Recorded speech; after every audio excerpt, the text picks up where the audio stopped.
Саламатсыздар ма, құрметті көрермендер? Мен бүгін жасайтыным бас киімім 19 ғасырдың бас кезіндегі әйел адамдардың бас киімі.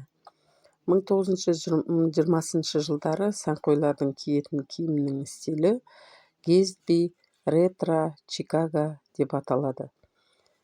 Бас киімдердің ең керемет пішіндегі формалары әртүрлі болған. Миниатюрный қалпақтан үлкен шляпаға дейін. Бас киімнің ерекшелігі атлас матасынан жолақша тіккен, соның үстіне қымбат тастар мен сүйрегіштер жасап, оның үстіне құстың қауырсындарын қыстырып, немесе гүл пішіндегі брошы бар атласты материалдан жасаған бас баулар, асыл тастармен көмкерген металл брошкалар, Гетсби стиліндегі бисермен тоқылған шілтерлі бас киімдер, кестеленген жібек таспалар, жаңа айтып кеткендей миниатюрный қалпақтар. Сондай формалары сондай болған. Немен қазір көрсетіп жатқаным шілдерленген матадан кесіп келтіріп жасап жатырмын. Енді бұл кәдімгі дайын мата, осындай шілдерлі. Соны мен осы Гетсби стиліндегі қалпақ жасап көрсетемін. Сол кездегі әйел адамдардың киімдеріне ақ моншақ, меруерт, солар көп пайдаланған. Олардың үлкені бар, кішкентайы бар, ұзыны бар, салақтап тұрады алдында илек, мойнына тура мойнымен бірдей болып тұратын меруерттер, соларды көп пайдаланған. Сосын бисер, стеклярус, соларды көп пайдаланған. Міне енді соларды киімдері қолдары ашық, бірақ қолдары ашық болса да ұзын перчатка киіп, сол өзінің стильдері сондай болған. Енді мына бас киіммен үлкен моншақ мойындарынан таққан кезде күшті жарасып кетеді. Енді сол кездің өзі модасы сондай болған. Мына жерде мен енді әр жерінен қиып келтіріп, керек емес жеріндегі гүлдерін алып тасталып, сөйтіп тігіп көрсетіп жатырмын. Енді сіздер де өздеріңіз осындай бас киім тіккілеріңіз келсе, өстіп тігіп алуларыңызға болады. Ақ моншақтары меруерт дейді.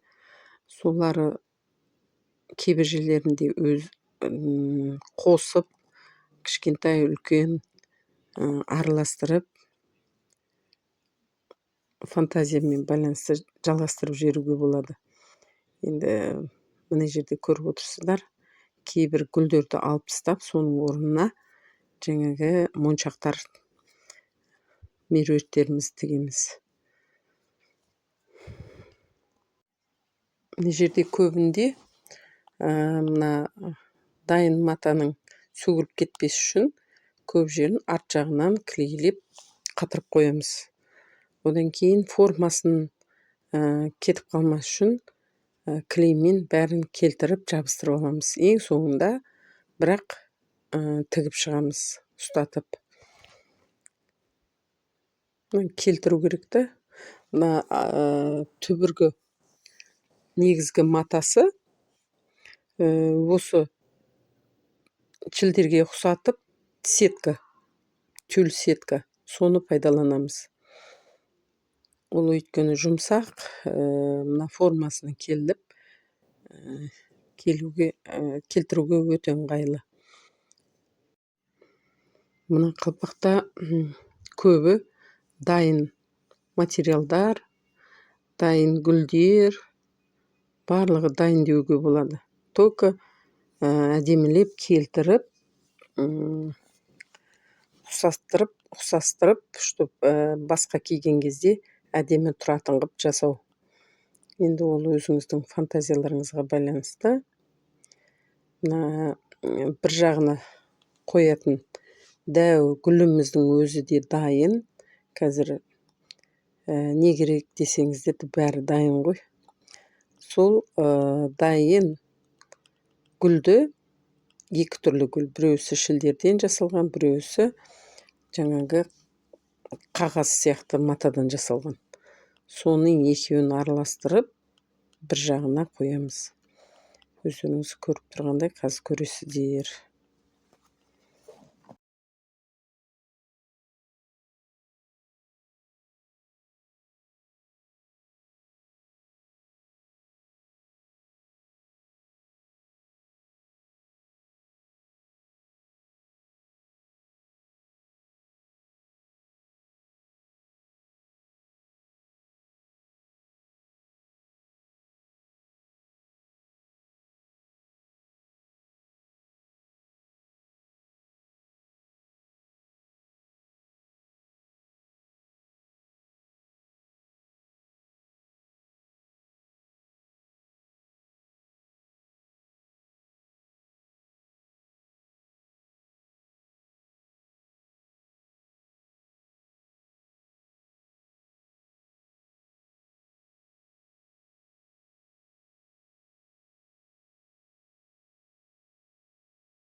Міне, құрметті көрермендер, менің бас киім дайын болды. Кезбес стиліндегі. Өздеріңізге ұнап жатса, лайктарыңызды басып, пікірлеріңізді қалдырып, менің келесі видеомнан қалып қалмаңыздар. Тіркеліп, жазылып отырыңыздар менің каналыма. Көріскенше күн жақсы болсын. Қош, сау болыңыздар.